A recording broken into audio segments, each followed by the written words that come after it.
Good morning, everyone. So, as you know, we have studied about the position time और distance time graph. वो हमने study कर लिए हैं.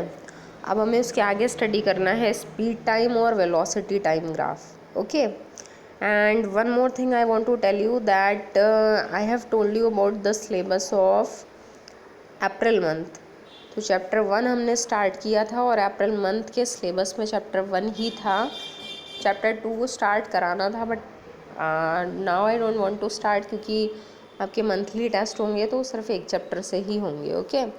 तो उसके बाद रिवीजन स्टार्ट होगा. तो अप्रैल मंथ का जो सिलेबस था that we have covered, because ये लास्ट टॉपिक ही चल रहा है. आपकी 3 इक्वेशंस ऑफ मोशन है ना, वो रह गई हैं, और यूनिफॉर्म सर्कुलर मोशन. तो बस ये 2 टॉपिक्स हैं. Up to Wednesday I will complete all these topics और फिर आपका रिवीजन स्टार्ट होगा. ओके.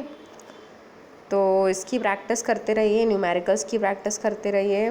तो इससे पहले मैंने आपको जो बताया था ग्राफ के बारे में, तो उसमें पोजीशन टाइम या डिस्टेंस टाइम ग्राफ जो आपने स्टडी किया था, तो सारे जितने भी इसमें टॉपिक्स आएंगे, तो उन सारे ही टॉपिक्स में क्या है कि जो ग्राफ्स हैं उनमें जो शेप्स हैं वो शेप्स सभी में सेम है, बस उनका जो एक्सप्लेनेशन है वो चेंज हो गया है. जैसे आपने ये वाला शेप जो है अभी पढ़ा था डिस्टेंस टाइम में, तो मैंने आपको एक्सप्लेन किया था कि अगर टाइम इंक्रीज़ हो रहा है, क्योंकि ये इस डायरेक्शन में जा रहा है, इसमें नहीं जा रहा है, तो टाइम तो इंक्रीज़ हो रहा है, डिस्टेंस इंक्रीज़ नहीं हो रही है, तो उसका मतलब ये किसके लिए है, रेस्ट के लिए है.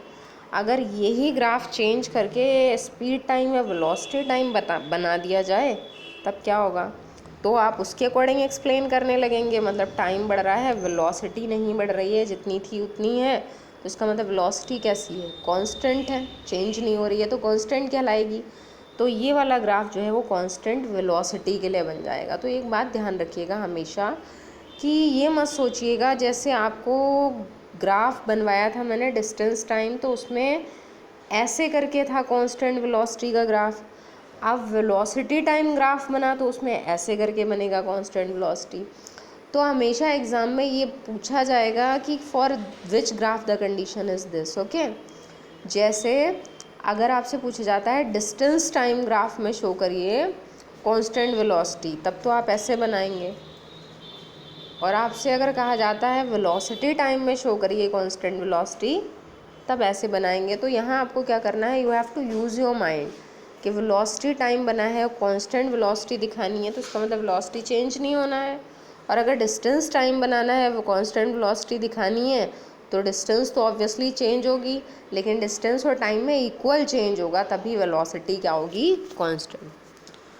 तो ये सारे जो टर्म्स हैं ये बहुत इम्पॉर्टेंट हैं, बहुत याद रखने हैं, आपको समझने हैं. ओके. तो आई मीन टू से कि सारे टाइप्स के ग्राफ तो एक ही हैं, एक्सप्लेनेशन बदल गया है. जितने ग्राफ वहाँ बनाए थे आपने, एक ग्राफ इस तरीके का था, एक ग्राफ ऐसा था, एक ग्राफ ऐसा था, the next was like this and this. तो इतने टाइप्स के ग्राफ हमेशा ऐसे ही रहेंगे. ठीक है, ऐसे ही बनाने. यही सारे स्पीड टाइम में हैं, और स्पीड टाइम हो या वेलोसिटी टाइम हो, दोनों लगभग एक ही माने जाते हैं, क्योंकि दोनों को वीटी ग्राफ बोला जाता है. ओके. तो चलिए स्टार्ट करते हैं इस हेडिंग को. तो इसमें लिखा है स्पीड टाइम और वेलोसिटी टाइम ग्राफ. तो सबसे पहले definition, a graph drawn between speed और वेलोसिटी. तो उसकी जो एक एक्सेस होगी ये वाली वर्टिकल वाली, या तो स्पीड बोला जाएगा उसको या वेलोसिटी, और दूसरी एक्सेस जो होगी वो कौन सी होगी, टाइम. वो हमेशा टाइम ही रहती है.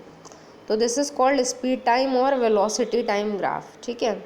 It can be studied under following conditions. तो वही कंडीशंस हैं 5 जो भी लास्ट टाइम थी. इसमें आप फिर सबसे पहले स्टार्ट करेंगे when body is moving with constant speed. तो ये यहाँ पे आपको एक्सेस पे लिखना पड़ेगा, ये ज़रूर लिख दीजिएगा. ये टी है एरो बना के, और ये वी है. वी मीन्स स्पीड और वेलोसिटी, एनीथिंग. ओके. तो जब बॉडी कांस्टेंट स्पीड के साथ में चल रही है, कांस्टेंट वेलोसिटी के साथ में चल रही है, तो ग्राफ ऐसा होगा. और इस ग्राफ का शेप मैंने समझाया था आपको, इसको क्या बोलेंगे, तो आज को आपको बोलना है कि this is the graph, this is a straight line parallel to time axis. Straight line है ये, और टाइम एक्सिस के पैरेलल है. इसमें एक और बहुत इंपॉर्टेंट चीज़ आ रही है, the area under VT graph gives displacement. हमेशा ऐसे न्यूमेरिकल भी आ जाते हैं कि जैसे ये जो ग्राफ बनकर तैयार हुआ वीटी ग्राफ, ऐसा वीटी ग्राफ में ही होता है। तो वीटी ग्राफ में मान लीजिए यहाँ पर जो है टाइम है 5 सेकेंड, यहाँ तक जब वेलोसिटी पहुँची तो टाइम है 10 सेकेंड। टाइम ही बदल रहा है, वेलोसिटी तो सेम है। वेलोसिटी कितनी है, तो वेलोसिटी मान लीजिए यहाँ लिखा है 5 मीटर पर सेकेंड, ठीक है। इस वाले पॉइंट पर वेलोसिटी 5 है तो वो 5 ही रहेगी, कहीं भी चेंज नहीं हुई है, ऊपर जा ही नहीं रहा है ग्राफ। जबकि टाइम अलग अलग दो हमने ले लिए, एक 5 सेकेंड है, एक 10 सेकेंड है। तो ये जो शेप हमारा बनकर तैयार हुआ है वेलोसिटी टाइम ग्राफ के अंडर, ये किस चीज़ का शेप बना, ये है रेक्टेंगल का। और रेक्टेंगल का एरिया क्या होता है, रेक्टेंगल का एरिया होता है लेंथ इनटू ब्रेथ। तो ये जो है ये कंसिडर की जाएगी लेंथ। तो लेंथ कितनी दे रखी है, यहाँ तो 0 होता है और यहाँ पे क्या बताया मैंने आपको 5। तो ये डिस्टेंस कितनी बन गई 5। तो यहाँ लिखेंगे 5 इंटू ये पोर्शन कितना है, इस पे लास्ट नंबर 10 है, पहला नंबर 5 है, बीच का कितना बचा 10 माइनस 5 5। तो कितना बचा 25। तो यानी कि आप क्या कर सकते हैं, लेंथ इनटू ब्रेथ जो बोला मैंने एरिया, तो वही एरिया जो है वो लेंथ क्या कहलाएगी आपकी, लेंथ जो है वो वेलोसिटी है और ब्रेथ जो है वो क्या है टाइम। तो वेलोसिटी इनटू टाइम, तो वेलोसिटी इनटू टाइम क्या होता है डिस्प्लेसमेंट। तो इसलिए कहा जाता है कि area under VT graph, velocity time graph के अंडर जो एरिया होता है वो एरिया क्या रिप्रेजेंट करता है। एक क्वेश्चन क्यों पूछा जा सकता है आपसे एग्जाम में कि area under VT graph represents विच क्वांटिटी। तो ये कौन सी क्वांटिटी को रिप्रेजेंट करेगा, डिस्प्लेसमेंट को, ओके। या फिर area under speed time graph पूछा जाता है तो डिस्टेंस को, ध्यान रखिएगा जहाँ स्पीड है वहाँ डिस्टेंस बताएंगे, जहाँ वेलोसिटी वर्ड आ रहा है वहाँ डिस्प्लेसमेंट बताएंगे, ओके। तो इस ग्राफ में आपको दो बातें याद रखनी, एक तो ये straight line parallel to time axis है और दूसरा एरिया अंडर वीटी ग्राफ क्या देता है, डिस्प्लेसमेंट। दूसरा है when body is moving with constant acceleration, और एक्सेलरेशन कैसा है, पॉजिटिव है। पॉजिटिव का मतलब इंक्रीजिंग एक्सेलरेशन है। तो यहाँ पर सॉरी कांस्टेंट एक्सेलरेशन है, इंक्रीजिंग नहीं बोलेंगे क्योंकि एक्सेलरेशन चेंज नहीं हो रहा है, पॉजिटिव है बस, ठीक है, ये याद रखना है आपको। तो वेलोसिटी टाइम यानी कि अगर वेलोसिटी और टाइम में इक्वल इंक्रीज हो रही, दोनों बढ़ रहे हैं, अभी तो वेलोसिटी नहीं बढ़ रही थी लेकिन अब की बार वेलोसिटी टाइम दोनों बढ़ रहे हैं, जब दोनों चीज़ें बढ़ती हैं किसी एक्सिस में तो उससे जो रिजल्टेंट बनता है that should be this straight line, ये वाली स्ट्रेट लाइन मिलेगी। अब इस स्ट्रेट लाइन को आप कैसे एक्सप्लेन करते थे, तो इसको आपने बताया था कि it is a straight line incline to time axis, ठीक है, एक पॉइंट तो वही है। दूसरा ये पॉइंट याद रखना है कि slope of the graph gives acceleration, ये जो स्लोप है ये स्लोप क्या बताता है, एक्सेलरेशन। यानी कि कभी भी अगर आपको एक्सेलरेशन फाइंड करना है तो उसका फॉर्मूला जो है वो यहीं से लगा सकते हैं। जैसे आपको पता है एक्सेलरेशन का formula v minus you upon T होता है ना। तो वेलोसिटी की एक्सिस में दो पॉइंट्स लगाए, मान लीजिए पहली वेलोसिटी है 5, दूसरी वेलोसिटी है 10, दोनों को आपने इससे ज्वाइन कर दिया, ठीक है, ऐसे ये नीचे ज्वाइन कर दिया, ओके। तो आपको फाइंड क्या करना, और टाइम वाली एक्सिस में भी दो पॉइंट्स लगा लिए, वही 5 और 10। तो मान लीजिए आप इन दोनों का यूज़ कर रहे हैं तो एक्सेलरेशन के लिए आपको क्या मिलेगा, वेलोसिटी अपॉन टाइम, तो 5 अपॉन 5 यानी कि एक्सेलरेशन कितना आया 1। इसी तरह से दूसरे में वैल्यूज़ लगाएंगे 10 अपॉन 10, एक्सेलरेशन कितना आया 1। तो एक्सेलरेशन कैसा है, कांस्टेंट है। तो ये याद रखिएगा कि स्लोप जो है वेलोसिटी टाइम ग्राफ का, वो स्लोप किसकी वैल्यू बताता है, एक्सेलरेशन की। और ये ग्राफ कैसा होता है, this graph is a straight line incline to time axis, okay. तो ये ग्राफ भी आप प्लॉट कर चुके हैं, बस एक्सिस पे क्या लिखना है ध्यान रखिएगा, वहाँ लिखा था पोजीशन टाइम, यहाँ लिखेंगे वेलोसिटी टाइम। तीसरा ग्राफ जो है वो ऊपर वाले ग्राफ की तरह है, बस थोड़ा सा डिफरेंट है। इसमें लिखा है when body is moving with constant acceleration negative, okay. तो अगर एक्सेलरेशन नेगेटिव है तो क्या होगा, वेलोसिटी पहले इंक्रीज़ हो रही थी टाइम के साथ में, अब क्या हो रही है, डिक्रीज़, क्योंकि ग्राफ नीचे आ रहा है। नीचे आने का मतलब नीचे आ रहा है और आगे जा रहा है, टाइम तो बढ़ ही रहा है लेकिन वेलोसिटी क्या हो रही, घट रही है। तो ये कहलाएगा रिटार्डेशन, इसका एक अदर नेम था, याद होगा आपको, रिटार्डेशन या फिर नेगेटिव एक्सेलरेशन। तो उसमें आपको बाकी सब चीज़ें वही हैं कि this is a straight line incline to time axis, it gives the value of acceleration. ये आपको रिपीट नहीं करना है, बस यहाँ पर आपको ग्राफ ही बनाना है, ओके। फिर नेक्स्ट टाइप के ग्राफ में आते हैं, when body is moving with variable acceleration. अब एक्सेलरेशन कैसा है, कांस्टेंट नहीं है, अब एक्सेलरेशन चेंज हो रहा है, तो चेंज जो होता है उसको बोलते हैं वेरिएबल। तो ये क्या है, ये है वेरिएबल एक्सेलरेशन। इसको कैसे बनाएंगे, ये ग्राफ इस तरह से बना है कर्व। तो कर्व का मतलब होता है कि अलग अलग वैल्यूज़ हैं, जैसे आप देख रहे हैं ये ग्राफ नीचे की तरफ जा रहा है, नीचे की तरफ जाने का मतलब टाइम तो ज़्यादा इंक्रीज़ हो रहा है लेकिन वेलोसिटी उतनी इंक्रीज़ नहीं हो रही। जैसे टाइम, अगर हम ये पॉइंट्स लगाएं तो ये पॉइंट्स आप देख रहे हैं कि इसमें टाइम तो बहुत आगे तक निकल गया, टाइम की तो यहाँ तक वैल्यू पहुँच गई है लेकिन वेलोसिटी की वैल्यू यहीं तक है। तो इसका मतलब कि यहाँ पर टाइम और वेलोसिटी में अनइक्वल चेंजेस हैं। तो जब अनइक्वल चेंजेस होते हैं तो ये कहलाता है वेरिएबल एक्सेलरेशन। तो ये ग्राफ किसके लिए है, वेरिएबल एक्सेलरेशन के लिए। इसी तरह से ये यहाँ पर ध्यान रखिएगा, इसमें वेलोसिटी कम इंक्रीज़ हो रही है और टाइम ज़्यादा इंक्रीज़ हो रहा है। तो यहाँ एक्सेलरेशन बढ़ तो रहा है लेकिन उसकी वैल्यू उतनी नहीं है जितनी होनी चाहिए थी। उसके बाद ये वाला ग्राफ आएगा, when a body is moving with variable acceleration decreasing लिखा है मैंने। तो इसका ग्राफ इस तरह से है, यहाँ पर लिख लीजिएगा v और t, वेलोसिटी और टाइम। तो ये ग्राफ जो है वो इस तरीके से होगा, इसमें जो है टाइम की तरफ कम आ रहा है, वेलोसिटी की तरफ ज़्यादा जा रहा है।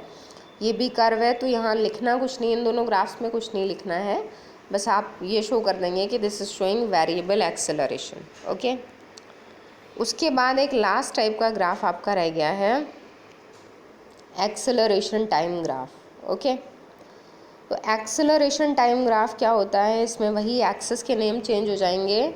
जो अभी तक आपने पढ़ा है कि वर्टिकल वाली एक्सेस पहले पोजीशन थी, बाद में वो वेलोसिटी या स्पीड बन गई, और अब की बार में वो क्या कहलाएगी, एक्सेलरेशन। ये वाली एक्सेस जो है that is always of time, acceleration time. अब देखिए फिर से ग्राफ का शेप वैसे ही है, क्या कहेंगे इसको, straight line parallel to time axis. लेकिन ये शो क्या कर रहा है, अब ये शो ये कर रहा है कि टाइम तो बढ़ रहा है क्योंकि ग्राफ इस डायरेक्शन में है, टाइम तो बढ़ रहा है लेकिन एक्सेलरेशन बिल्कुल नहीं बढ़ रहा है। तो इसका मतलब ये ग्राफ किसके लिए है, ये है कांस्टेंट एक्सेलरेशन के लिए। तो जैसा भी ग्राफ है जिसके भी बीच में वो प्लॉट किया गया है उसके अकॉर्डिंग आपको डिफाइन करना है। ओके, तो इसमें बस इतना ही लिखना है, यहाँ से कुछ फाइंड नहीं करते हैं, सिर्फ वेलोसिटी टाइम ग्राफ ही ऐसा है जिससे दो बातें फाइंड करते हैं कि उसके अंडर एरिया जो है वो डिस्प्लेसमेंट देता है और उसका जो स्लोप है वो एक्सेलरेशन देता है।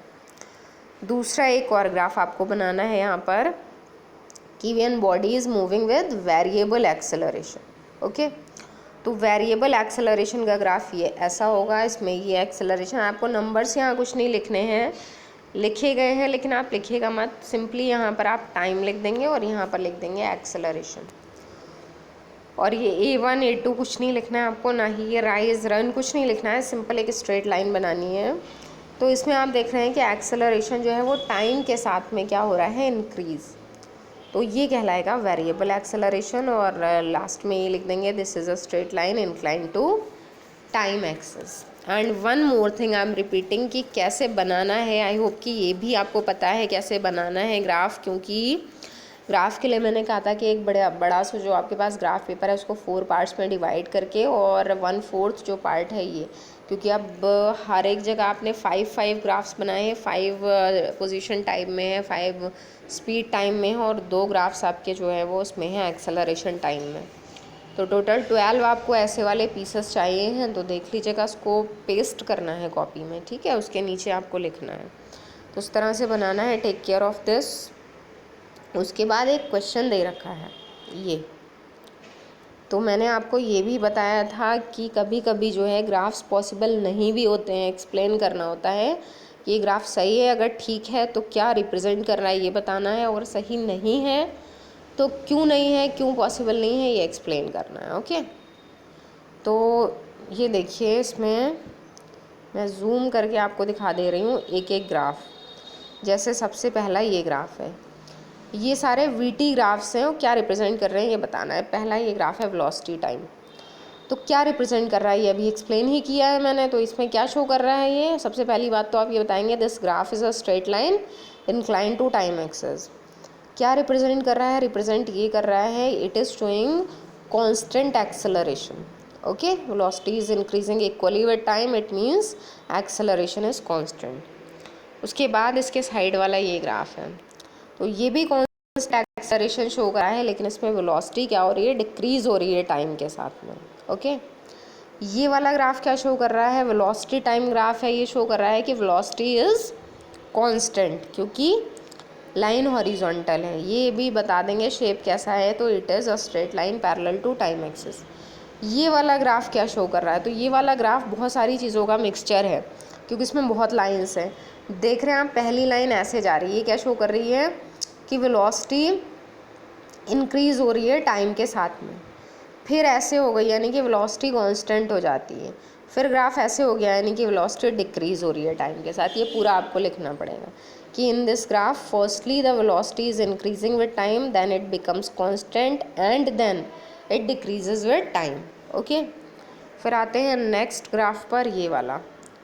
तो ये ग्राफ क्या शो कर रहा है, इसमें भी बहुत सारा जिगजैग मोशन है. तो इसमें ये बोलेंगे कि velocity is firstly constant, then उसके बाद ये वाला पोर्शन है ये ऊपर जा रहा है. इसका मतलब इसकी वेलोसिटी जो है वो इंक्रीज़ हो रही है, टाइम इंक्रीज़ नहीं हो रहा है. फिर से ये ग्राफ ऐसे जा रहा है, फिर देन इन दिस डायरेक्शन. तो ये ग्राफ जो है वो नॉट पॉसिबल हो गया, क्योंकि अगर एक चीज़ ध्यान रखिएगा, अगर ग्राफ बना है वेलोसिटी टाइम और वो ऐसे अगर हो जाता है तो उसका कोई मतलब ही नहीं है, क्योंकि इस ग्राफ का मतलब है कि वेलोसिटी तो बढ़ रही है, टाइम नहीं बढ़ रहा है. और कभी भी नेचर में कोई भी चीज़ ऐसी पॉसिबल ही नहीं है जिसमें टाइम इंक्रीज़ ना हो. तो हमेशा टाइम में तो इंक्रीज़ होनी चाहिए थी. तो ये वाला ग्राफ जो है नॉट पॉसिबल है, because it shows in some of the steps that time is not increasing, which is impossible. Okay, फिर आते हैं ये वाले ग्राफ पर. ये ग्राफ क्या शो कर रहा है, ये शो कर रहा है पहले वाले स्टेप में वेलोसिटी इंक्रीज़ हो रही है, फिर डिक्रीज़ हो रही है, then increasing, then decreasing. Okay, फिर ये वाला ग्राफ क्या शो कर रहा है, ये बता रहा है कि वेलोसिटी जो है वो किसी पर्टिकुलर वैल्यू पर है, यानी कि ऑब्जेक्ट के पास पहले से वेलोसिटी है, उसके बाद वेलोसिटी जो है वो टाइम के साथ इंक्रीज़ होती जा रही है. वो ज़ीरो वेलोसिटी पे नहीं था, उसके पास ऑलरेडी कुछ वेलोसिटीज़ थी, वो टाइम के साथ इंक्रीज़ हो रही है. फिर ये वाला जो ग्राफ है ये शो कर रहा है कि वेलोसिटी डिक्रीज़ हो रही है और टाइम इंक्रीज़ हो रहा है. ओके, और वेलोसिटी जो है वो डिक्रीज़ जो हो रही है वो इक्वली नहीं हो रही है टाइम के साथ, अनइक्वल डिक्रीज़ है. तो इस टाइप के क्वेश्चन ग्राफ से आते रहते हैं एग्ज़ाम में, तो प्रैक्टिस दीज क्वेश्चंस. फिर नेक्स्ट हेडिंग जो यहाँ पे दे रखा है, ये हेडिंग आपका होगा सेकेंड लास्ट, और इसके बाद बस एक लास्ट हेडिंग बचा है. तो ये क्या है, equations of motion by graphical method. सबसे पहले तो न्यूटन ने, सर आइजैक न्यूटन ने 3 इक्वेशंस बनाई थी. और वो इक्वेशंस इसलिए बनाई थी कि जैसे अभी तक आप क्या पढ़कर आए हो मोशन में, आपने पढ़ा है डिस्टेंस के बारे में, डिस्प्लेसमेंट के बारे में, टाइम के साथ रिलेशन पढ़ा है इनका, एक्सेलरेशन पढ़ा है, इनिशियल वेलोसिटी, फाइनल वेलोसिटी पढ़ी है. इन सभी में एक रिलेशन होता है आपस में, कि अगर न्यूमेरिकल में आपको कोई चीज़ गिवन है, दूसरी फाइंड करना है, तो आपको फार्मूला पता होना चाहिए कैसे करेंगे. तो न्यूटन ने 3 इक्वेशंस बनाई थी. सबसे पहली इक्वेशन ये है, फर्स्ट इक्वेशन जो है वो किस किस के बीच में रिलेशन है, final velocity, initial velocity, acceleration और टाइम. इन 4 क्वांटिटीज़ के बीच में रिलेशन ये होता है, v is equal to u plus a T.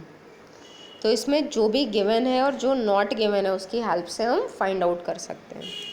Second equation जो है वो डिस्प्लेसमेंट के लिए है, s is equal to u t plus half a t square. Third relation में टाइम नहीं आता है, v square minus u square is equal to 2as. ये तीनों इक्वेशंस आपको क्या करना है, लिखकर प्रैक्टिस करनी है और याद करना है, क्योंकि अगर ये रिलेशंस याद नहीं होंगे तो इसके बाद में आएंगे न्यूमेरिकल्स एंड पर बेस्ड, और वो एग्ज़ाम में मस्ट हैं, आते हैं, श्योर हैं न्यूमेरिकल्स आते हैं. तो आपको इन जो इक्वेशंस हैं, जो फार्मूले हैं, उनको क्या करना है, लर्न करना है. ओके, तो चलिए इसके बाद आते हैं मेन टॉपिक पर. तो इसमें आपका एक ग्राफ आपको फिर से बनाना है, एक डिफरेंट ग्राफ है, और वो ग्राफ इसलिए बना है कि ये जो इक्वेशंस ऑफ मोशन है आपको ड्राइव करनी है ग्राफ की हेल्प से. तो एक कंबाइंड ग्राफ बनेगा, एक ग्राफ बनेगा, उस एक ही ग्राफ से तीनों इक्वेशंस के डेरिवेशन किए जाएंगे. तो ग्राफ ऐसे बनाना है आपको. कैसे बनाना है ग्राफ, एक बार मैं यहाँ प्लॉट करके दिखा दे रही हूँ. पहले बनाना है आपको वेलोसिटी टाइम ग्राफ, एक वेलोसिटी एक्सिस और एक टाइम एक्सिस।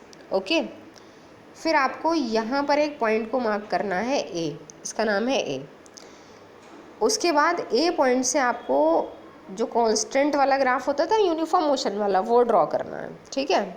और इस पॉइंट का नाम दे देना है बी। यहाँ से यहाँ पर एक परपेंडिकुलर ड्रॉ करना है और इसका नेम दे देना है सी। फिर यहाँ से यहाँ एक परपेंडिकुलर ड्रॉ कर देना है, उसका नाम दे देना है डी। और यहाँ से यहाँ भी एक परपेंडिकुलर आएगा एंड इट्स नेम इज़ ई। उसके बाद क्या करना है, ये जो आपकी ये वाली जो पोर्शन है इसको लिख देना है यू, और ये पूरा यहाँ से यहाँ तक का जो पोर्शन है उसको लिख देना है वी। तो इतना ग्राफ आपको बनाना है, ठीक है। वी चाहे तो आप यहाँ भी लिख सकते हैं जैसे इसमें दे रखा है, दोनों साइड में से किसी भी जगह लिख सकते हैं। तो this is the diagram, this is the graph. ये आपको ग्राफ पेपर पर ही बनाना है और फिर उसके बाद उसको यहीं पर पेस्ट करना है। पहले आप इक्वेशंस ऑफ मोशन लिखेंगे, फिर उसको पेस्ट करेंगे।